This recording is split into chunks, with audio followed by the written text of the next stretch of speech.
This is a warm day in early April in Alberta, in central Alberta, where we get very, very cold weather. In fact, it's not unusual to get 40 below, even 50 below. So how do you grow trees in 50 below when there's zone 3 and even zone 4? You can grow them because you bury them. You know this old thing of grafting above the ground? Bury the graft. See here, I've dug a hole and you put the Russian pear in there, there's zone 3, and then you ensure that the graft is about 6 inches below ground, and then you take one of these pots, lots of them in the dump these days. This is a 5-gallon flower pot. Cut off the bottom and put the pot over the tree seedling. There you go. And now that graft is 6 inches below ground. It's protected. And if you've got voles or mice that come around, the tree is protected underground.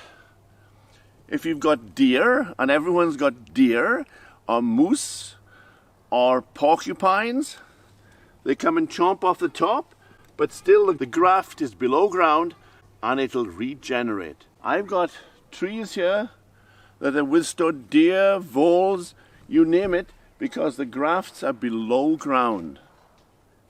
That's the way to grow in a very cold climate. Not the European way, not the coastal ways, but you have to ensure that that graft is way below ground.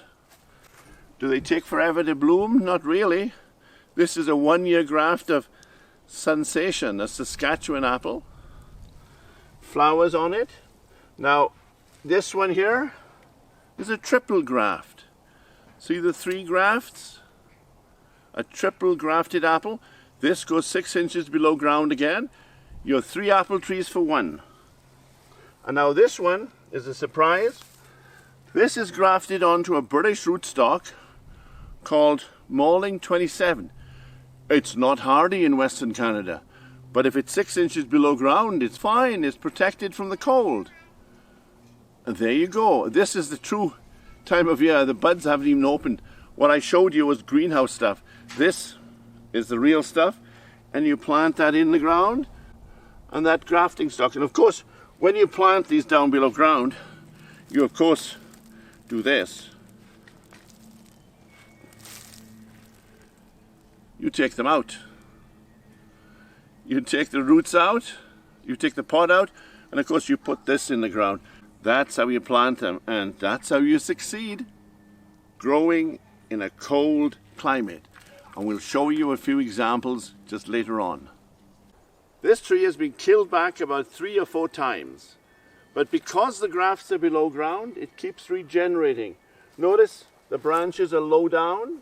They keep coming from the base of the tree, from underground. And, you know, in this climate, believe it or not, we have apple maggots. So you can cover the tree in horticultural cloth.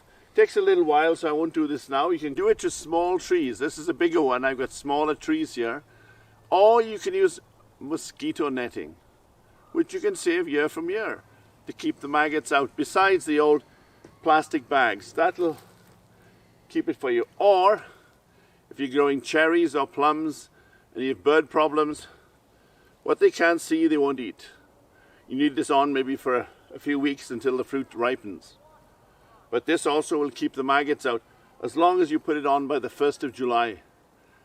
There are other parts of the garden where I've planted these trees, and you can see them. They're in flower pots. They look like they're in flower pots, but there's no bottom to the pot.